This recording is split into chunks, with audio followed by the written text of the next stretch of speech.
Hello and welcome to this Scientific Principles video with Elec Training. If you've been following these videos in sequence, then you may be pleased to know that this is the very last video in the series, and we're just finishing looking at electronic systems. So heating controls first of all, and you can see from this arrangement that heating controls rely on quite a large number of resistors. We've got a variable resistor there as well. We've got a thermistor. There's a couple of transistors, and down here we've got a relay. You may recall from previous videos that a relay or a contactor is where we're using electromagnetism to move contacts to be able to switch on and off. And ultimately, to do that, we've got this vast array of electronic components. Essentially, what most of this is doing is, first of all, setting the temperature.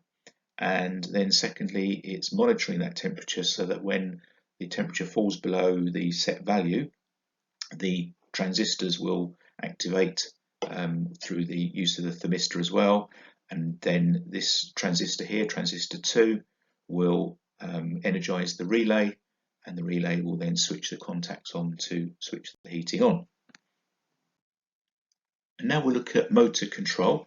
And this is a diagram of a speed controller for a 12-volt DC motor. I'm going to run you through the different parts of it. It is complicated, so bear with me.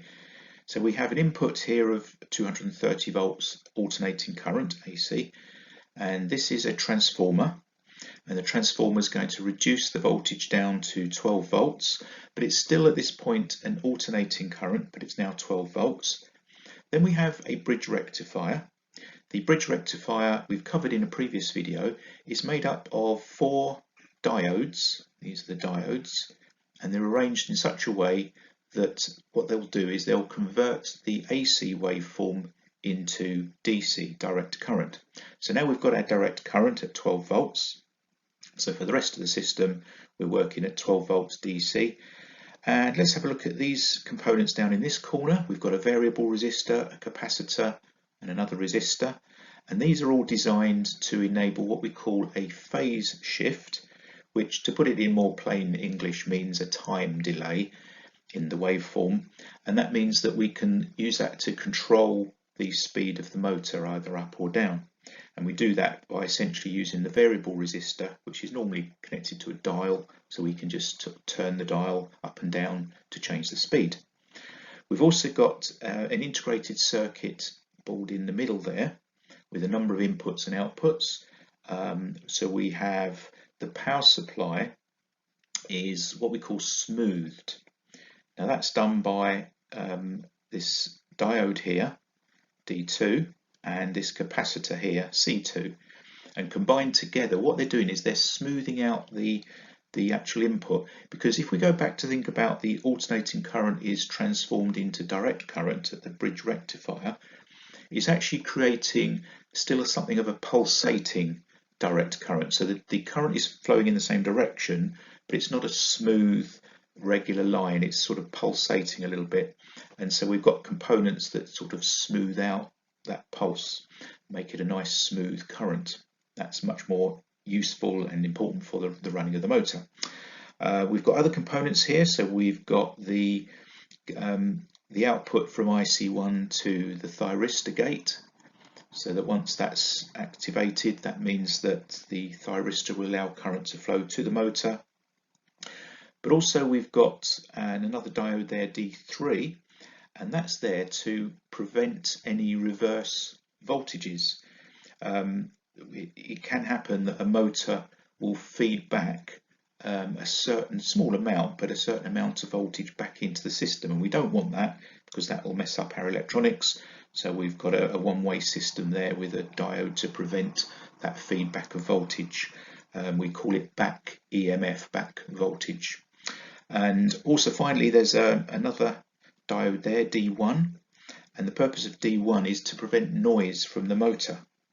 Now by noise, I don't mean the sound as we would refer to noise, but in the electronic terms, noise is where we get unwanted fluctuations in current and voltage, and so that again is there to prevent that sort of unwanted feedback that's going to again interfere with our electronic device. So as I say, it's complicated. Fortunately, I certainly think it's a good thing that we generally don't, as electricians, mess about with individual components within a motor control. We just buy the complete unit, which makes life a lot easier. So electronics is a specialist field, and that's just as well really, because it's very complex. And we've seen that, although we've really only been looking at some basic principles in electronics. But I want to finish by just recognising that electronics are advancing all the time, and in the modern world we rely more and more on electronic devices, particularly with the increase in Wi-Fi. Pretty much every building in the country has now got access to Wi-Fi, and that means that we're seeing increasing use of things like remote lighting, remote control of lighting, remote control of blinds and gates and garage doors and wireless alarm systems.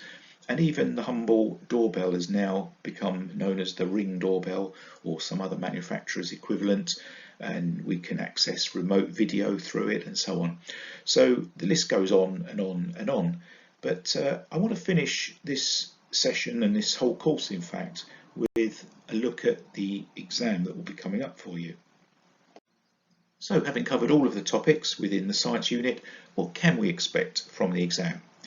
Well, we can tell you that there will be 40 questions.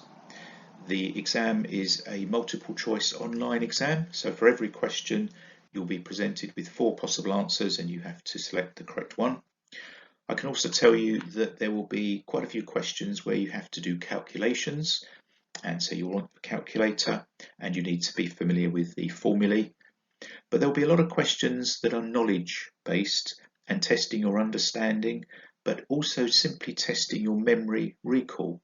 So it can be as simple as, what is the charge of an electron? And the answer would be negative. So that's just memory recall.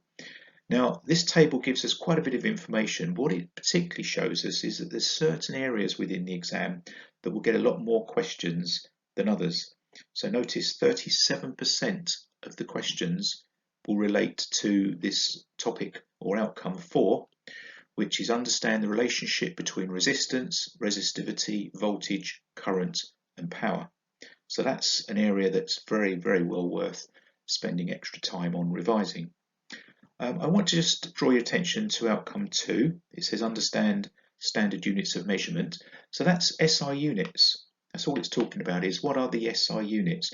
So it's worth your while memorizing all of the SI units. So what is the SI unit of current? It's the ampere. The SI unit of capacitance is the farad, and so on. Memorizing all of those, you can pick up easily 13% of the marks in that exam.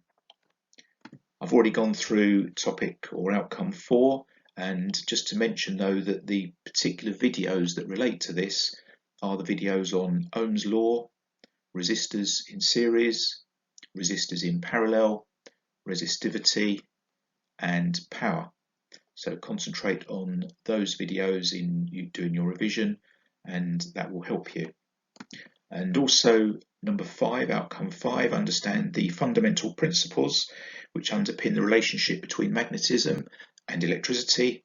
And the videos are listed on there: electromagnetism, any videos on generation of EMF, force on current carrying conductor, AC generation and sine wave quantities.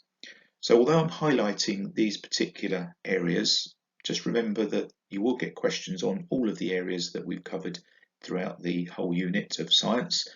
But if you're going to focus some of the extra efforts, then these are good areas to focus on to help you maximize your chances in the exam.